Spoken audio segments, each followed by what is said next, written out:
அடுத்ததாக பத்திரிகையாளர் திரு ஐயநாதன் இணைகிறார்.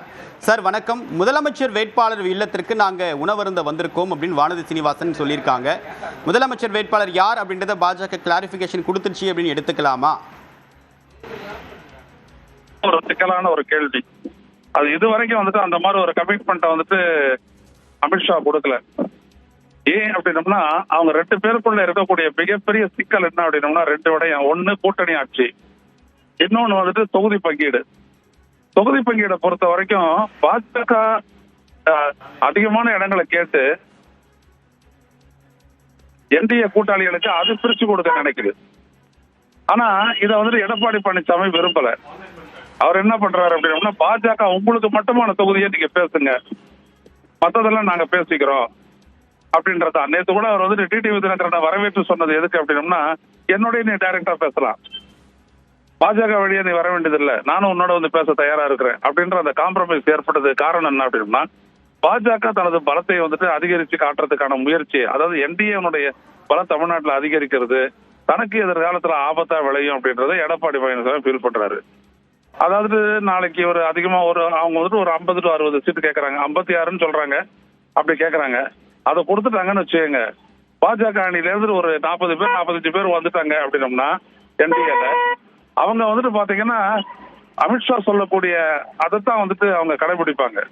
எடப்பாடி பழனிசாமியினுடைய அந்த கருத்துக்கோ அதுக்கோ இடம் இருக்காது. அப்ப நாளைக்கு ஒருவேளை அந்த அணி ஜெயிச்சதுன்னா முதலமைச்சர் வேட்பாளர் அப்படின்ற ஒரு இடத்துல பாத்தீங்க அப்படின்னம்னா அமித்ஷா சொல்றது கட்டுப்பட்டு நடக்கக்கூடிய ஒரு கட்டாயம் ஏற்படும். இதைத்தான் அடிக்கடி எடப்பாடி பழனிசாமி என்ன சொல்றாருன்னா, கணிசமான இடங்களில் போட்டியிட்டு தனித்த ஆட்சி அமைப்போம், அதிமுக தனித்த ஆட்சி அமைப்போம்னு சொல்றதுக்கு காரணம் என்ன அப்படின்னம்னா, அது அதிமுகனுடைய பெரும்பான்மை ஆட்சியா இல்லைன்னா அது பிஜேபி கண்ட்ரோல் பண்ணக்கூடிய ஒரு ஆட்சியா தான் இருக்கும் அப்படின்றது அவருடைய இது. அதனாலதான் கட்சியையும் ஆட்சியையும் காப்பாற்றிக் கொள்ள அவர் என்ன நினைக்கிறாரு, எல்லாரோடையும் நேரடியாக. அதனாலதான் அவரு அன்புமணி ராமதாஸ் நேரடியா சந்திச்சு அவரோட அந்த தொகுதி பங்கீடை பத்தி முடிவெடுத்தது. அதனாலதான் 18+1 அப்படின்ட்டு அங்க முடிவெடுத்துக்கிட்டது காரணம் அதுதான். எனவே இந்த இடத்துலயும் நீங்க பாத்தீங்க அப்படின்னம்னா தினகரனுக்கு எவ்வளவு அப்படின்றத இவர் தான் தீர்மானிப்பாரு. அது பாஜக மத்த எல்லாரையும் ஏற்கனவே பேசினவர் சொன்னதை போல தாமரையில தான் நிறுத்துவாங்க அவங்க. ஏன்னா தாமரையினுடைய சக்தியா, தாமரைக்கான ஆதரவு அதிகமா இருக்குது, தமிழ்நாட்டுல வளர்ந்துருக்குது, அதிகரிச்சிருக்குது அப்படின்னு அவங்க காட்டணும். எனவே அந்த இடத்துல இருந்து அவங்க பண்ணுவாங்க.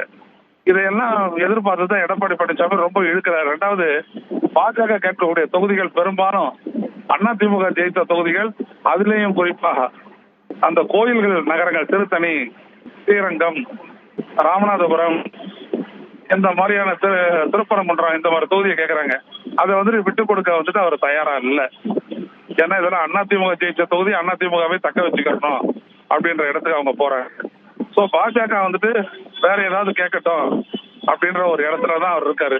அதனால இன்னைக்கு போகக்கூடிய இந்த பேச்சு எண்ணிக்கையில தான் இன்னைக்கு ஒரு உடன்பாடு ஏற்படுமே தவிர எந்தெந்த தொகுதிகள் அப்படின்றது அடையாளம் காண்றதுல எந்த உடன்பாடு ஏற்படாதுன்னு நிச்சயமா நம்ம நம்பலாம்.